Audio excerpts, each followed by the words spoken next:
400 prajurit Satgas Yonif para Rider 330 Tridharma akan ditugaskan ke Papua. Menurut rencana, mereka akan diberangkatkan dalam waktu yang tidak lama lagi. Menteri Pertahanan, Menhan, Letjen, Purnawirawan, TNI, Prabowo Subianto mengungkapkan bahwa pasukan Yonif PR 330 TD ini merupakan prajurit yang memiliki kemampuan di atas rata-rata. Memang prajurit yang memiliki kemampuan itulah yang kita butuhkan untuk melakukan operasi di Papua, kata Prabowo dikutip dari berbagai sumber. Menurut Prabowo, pasukan Yonif PR 330 TD ini memiliki naluri perang yang tinggi. Sehingga, penempatan mereka ke Papua memang sangat cocok dilakukan. Terlebih lagi, dalam melawan kelompok kriminal bersenjata, KKB, di Papua.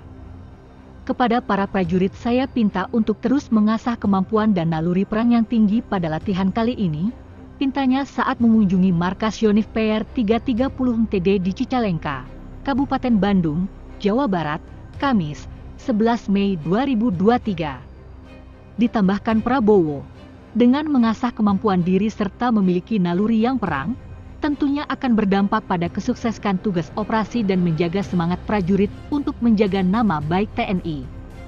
Dalam kesempatan tersebut, Prabowo juga menyarankan kepada para prajurit untuk melatih diri mempersiapkan latihan menembak yang baik.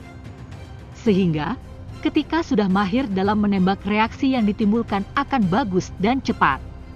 Untuk mendukung pelaksanaan operasi di Papua, saya akan memberikan dukungan material dan alutsista yang dibutuhkan di daerah operasi, sebutnya. Prabowo juga mengatakan bahwa dirinya akan berkunjung langsung ke daerah operasi di Papua. Adapun tujuan kedatangan Prabowo ke Papua adalah untuk memberikan semangat kepada prajurit TNI yang tengah berjuang. Selamat berjuang dan berbakti. Saya yakin saudara berhasil membawa nama harum TNI, ucapnya. Sebagaimana diketahui, saat operasi penyelamatan pilot Susi Air yang disandera KKB Kabupaten Enduga, sedikitnya ada 5 prajurit TNI yang gugur. Untuk itu, Prabowo berharap prajurit Yonif PR 330 TD ini bisa menjalankan tugas dengan baik dan tidak ada nyawa lagi yang melayang.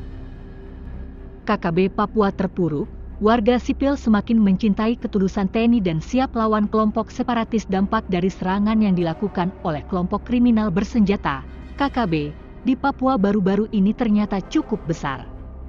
Tak hanya bagi para prajurit Tentara Nasional Indonesia, TNI, dan KKB saja, namun juga dirasakan oleh warga sipil Papua.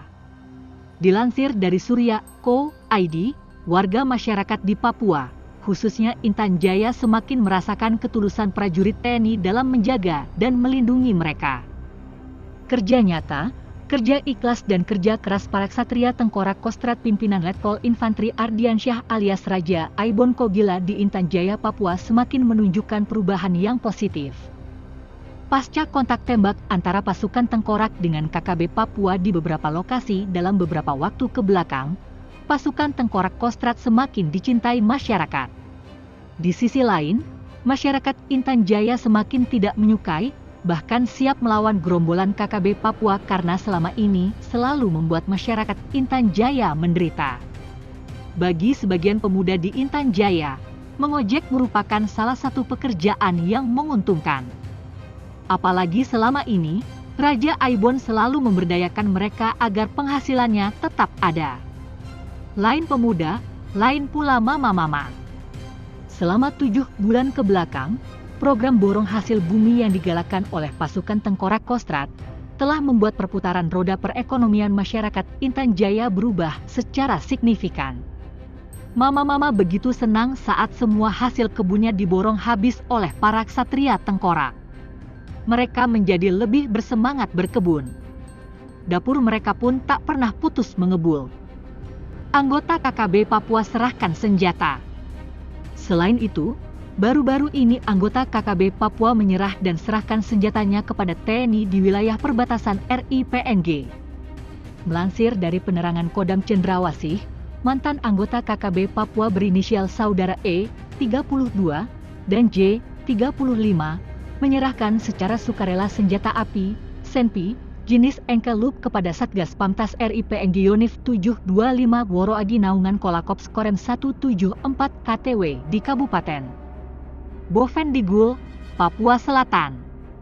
Hal tersebut diungkapkan Komandan Satgas dan Satgas Letkol Infantri Syafruddin Mutasidasi, SE, dalam keterangannya.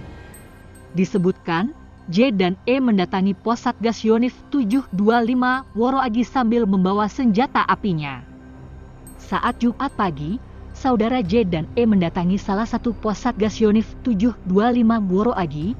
Setelah diterima oleh anggota pos, kemudian kedua orang tersebut mengaku membawa senjata api jenis Engkelup dengan maksud ingin menyerahkan kepada anggota pos Satgas Yonif 725 Woroagi, ungkap dan Satgas. Lebih lanjut, Letkol Syafruddin mengungkapkan bahwa penyerahan senjata api oleh saudara E dan J kepada Satgas Yonif 725 Woroagi merupakan hasil dari hubungan baik dengan masyarakat. Selama ini Satgas Yonif 725 Woroagi melaksanakan tugas pengamanan perbatasan RIP Engge khususnya di wilayah Bovendigul, tentunya sudah banyak melakukan interaksi dan menjalin silaturahmi dengan baik dengan masyarakat yang berada di sekitar wilayah pos jajaran Satgas Yonif 725 Woroagi. Hal inilah yang mendasari penyerahan senpi secara sukarela kepada Satgas Yonif 725 WRG sesuai dengan pernyataan saudara J dan E di saat menyerahkan senpi tersebut, tutupnya. Dalam kesempatan tersebut, sembari menyerahkan senpi jenis Engkelup, kedua warga tersebut juga mengajak teman-teman lainnya di Papua yang di gunung untuk mengikuti jejaknya guna menciptakan kedamaian di wilayah Papua. Sementara itu, kelompok kriminal bersenjata atau KKB Papua semakin terpuruk, mereka kehilangan anggota, senjata, dan amunisi. Ratusan amunisi dan senjata KKB Papua berhasil disita Satgas Damai Kartens. Bahkan, TNI Polri juga menangkap 13 anggota KKB Papua. Satgas Damai Kartens telah menyita 13 pucuk senjata api dan 710 amunisi berbagai kaliber dari tangan kelompok kriminal bersenjata, KKB. 6 dari 13 pucuk senjata api itu disita dari KKB pimpinan Egyanus Kogoya di Kabupaten Enduga, Papua Pegunungan.